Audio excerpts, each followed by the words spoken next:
एक अनोखा प्रेम कहानी। बहुत दिनों से मन की एक तमन्ना है, तुम्हें बताओ एक कहानी। पता नहीं कहाँ से करूँ शुरू, शुरू से करूँ शुरुआत या अंत से करूँ शुरुआत। कहने को है दोनों में अनुरूप, परंतु है विभिन्न दोनों परिस्थितियाँ। यूँ हुई थी वो अनोखी कहानी शुरू। उस दिन बादल कुछ अधिक ही बरस रहा था। कॉलेज से घर की दूरी ट्रेन से होकर फिर बस से थी। सब लेक्चर्स खत्म होने का इंतज़ार नहीं किया मैंने।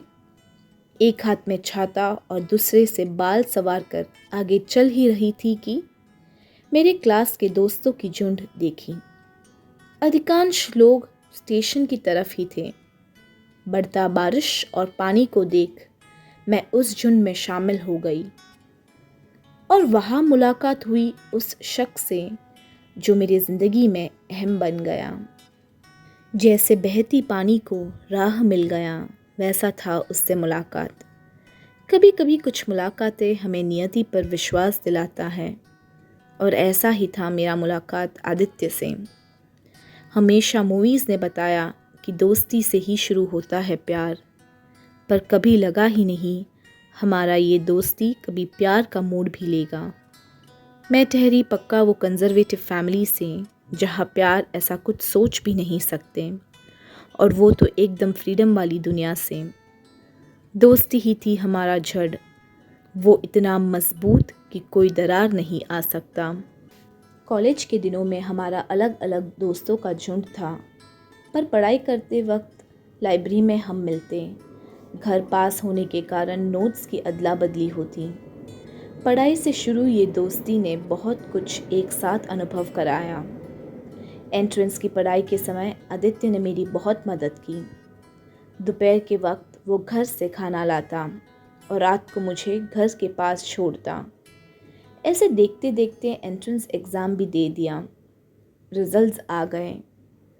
हम दोनों का एडमिशन्स भी एक ही कॉलेज में हो गया। परंतु वक्त ने ऐसा खेल खेला जैसे उसको दोस्ती की ताकत का तुलना करना था। समीर का कॉलेज में प्रवेश, इंजीनियरिंग का 2 वर्ष दोस्ती और प्यार के मिलावट में गुजरा। फिर एक दिन घर में हुआ विस्फोट जो मेरे प्यार को टिका नहीं पाया। दीदी ने अपने प्यार के बारे में बता दिया और उन्हें घर से जो इनकार मिला, उस अनुभव ने मेरे प्यार को कमज़ोर कर दिया।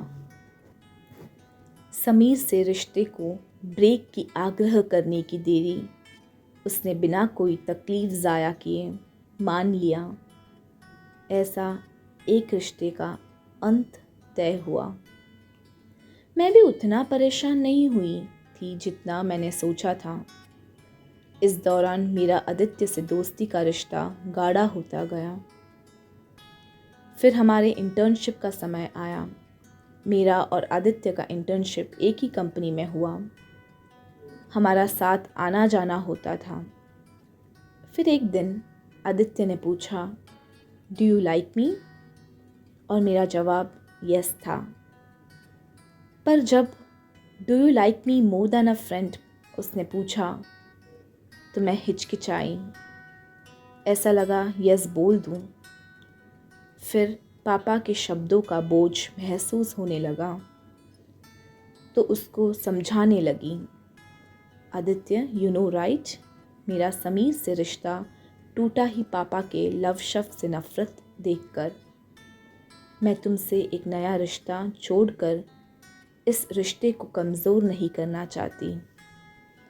प्रिया, मैं समझता हूँ तुम्हारी बात। मैं तुम्हारे डर को भी समझता हूँ। नहीं चाहिए एक जवाब तुमसे, पर इतना कहना है कि तुमसे मुझे बेइंतहा मोहब्बत है। ये सिर्फ दोस्ती तक नहीं सीमित है। I love you Priya, I love you. वक्त का पहिया और मेरा दिल ने इस रिश्ते को दूसरी पड़ाव पर ले जाने का सलाह दिया। मैंने आदित्य को मिलने के लिए बुलाया और उससे हम ये नया रिश्ता को एक चांस देते हैं ऐसा कहा। उसकी आंखों की चमक ही काफ़ी थी मुझे इस मोहब्बत के लिए लड़ने के लिए। लड़ना नहीं, जीतना था पापा के सोच को। पर उन सब से पहले हमें एग्ज़ाम्स को पार करना था, हमारा फाइनल्स पूरा करना था, जिसके बाद कैंपस सिलेक्शंस में उत्तीर्ण होना था।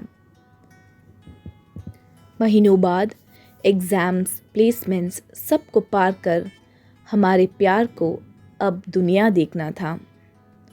अब ये रोज़ मिलना नहीं होता था, हमें बातें करने के लिए समय ढूंढना पड़ता था।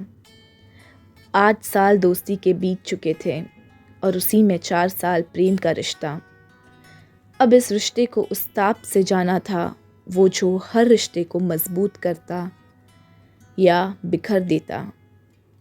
हमें रोज़ गुड मॉर्निंग, गुड नाइट, फिर सैटरडे संडे कहाँ मिलने का प्लान, इस सब के लिए ही वक्त होता। और कभी मिले तो ठीक, वरना मिलते भी नहीं। सच कहूँ तो ये सब रिश्ते में दरार नहीं लाना चाहिए, परंतु हमारे रिश्ते को क्या हुआ ये नहीं पता। धीरे धीरे मैसेजेस और बातें कम होते गए। दोनों ने सोचा वर्क प्रेशर। फिर एक दिन मैंने आदित्य से बात की। जब मुझे लगा सब कुछ अच्छा चल रहा है, आदित्य की फैमिली से मेरी मुलाकात हो चुकी थी। उनकी तरफ से इस रिश्ते को मंजूरी थी, सिर्फ मुझे मेरे घर को संभालना था। और MBA के चक्कर में मुझे उसके लिए भी वक्त मिल गया था। पर उस वक्त हमारे रिश्ते मुरझाने लगे थे और हम दोनों भी उसे ज़िंदा रखने में कामयाब नहीं हो रहे थे। और अचानक एक दिन आदित्य ने कहा, लेट्स टेक अ ब्रेक। मैं कुछ भी नहीं बोल पा रही थी, बहुत कुछ बोलना चाहती थी, बहती आंखों को रोक नहीं पाई। वो भी परेशान लग रहा था। मैंने उससे पूछा क्या है वजह, तो उसके पास उसका भी जवाब नहीं था। कोई और तो नहीं, उसका जवाब भी ना था। मैंने बात किया। उस दिन जब हम 2 राह में गए, हमने तय किया कि हम कोशिश करेंगे इस मोहब्बत को ज़िंदा रखने के लिए। पर मैं नहीं जानती थी कि वो प्यार के चक्कर में एक दोस्त को भी खो रही थी। मेरी ज़िंदगी से मानो सब कुछ चला गया ऐसा लगा। मुझे सुबह और रात की कोई अनुमान नहीं थी, सिर्फ जिंदा थी। कुछ महसूस ही नहीं होता। कभी लगा ही नहीं वो होगा जो इस रिश्ते को तोड़ कर जाएगा। उसका प्यार, मोहब्बत, सबको क्या हो गया, मुझे कुछ समझ ही नहीं आ रहा था। हमारी कोशिश ना के बराबर ही थी। वो अब बिल्कुल बात नहीं करता। 2 महीना ऐसे गुजरा कोशिश करते हुए।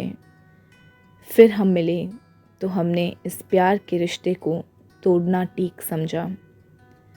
हमने, जिसमें मैं तो अब भी प्यार में थी। वजह नहीं पता, पर कभी कभी हमें नहीं पता रिश्ता क्यों जुड़ता है और क्यों टूटता है। उसके लिए वजह ज़रूरी नहीं होता है। मैं पूरी तरह बिखर गई थी, वो भी कुछ कम नहीं। पर अगले दिन मैंने मेरे वो दोस्त को पाया जो इस रिश्ते को एक नाम देने से पहले था। ऐसे लगा कि इस रिश्ते को कभी प्रेम से जोड़ना ही नहीं था। मेरे लिए अब भी वो मेरा प्रेमी ही था, पर दोस्ती को नहीं खोना चाहती थी। इसलिए अपना वो हर इमोशन को सिर्फ बंद कमरे में आंसुओं से मिलाती हूँ। इसलिए दोस्ती का डोंग कर उस रिश्ते को निभा रही हूँ। नहीं जानती ये दोस्ती कितना और समय तक ऐसा ले चला सकती हूँ। जानती हूँ उससे अब कभी वो रिश्ता प्यार का नहीं हो पाएगा, पर अब भी उम्मीद का वो धागा है जो उसके वापस आने का इंतज़ार में है। क्या वो धीरे धीरे खींचता जाएगा और एक दिन टूटकर मुझे फिर से उड़ान भरने देगा? और क्या मैं वापस प्रेम करना सीख जाऊंगी? मोहब्बत है ही अनोखा सा, वो सिखा जाती है अनेकों दास्तां। कभी हंसाएगी वो, कभी रुलाएगी वो, पर हमेशा ज़िंदगी में एक परछाई छोड़ जाएगी वो। कुछ मायने बदल जाएंगे रिश्तों का, मोहब्बत है ही अनोखा सा, वो सिखा जाती है अनेकों दास्तां। मोहब्बत है ही अनोखा सा, वो सिखा जाती है अनेकों दास्तां।